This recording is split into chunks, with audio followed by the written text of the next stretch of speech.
కపటముగా ప్రమాణము చేయకయు నిర్దోషమైన చేతులను శుద్ధమైన హృదయమును కలిగి ఉండువాడే వాడు యెహోవా వలన ఆశీర్వాదమునందును. దేవునికి స్తోత్రం. హల్లెలూయా.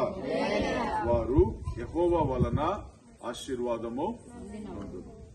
ఇక్కడ కీర్తనకారుడు చెప్తున్నటువంటి మాటను మనం జ్ఞాపకం చేసుకుంటే, వ్యర్థమైన దాని యందు మనస్సు పెట్టకయు, కపటముగా ప్రమాణము చేయకయు, నిర్దోషమైన చేతులను శుద్ధమైన హృదయమును కలిగి ఉండువాడే వాడు యెహోవా వలన ఆశీర్వాదము నందును.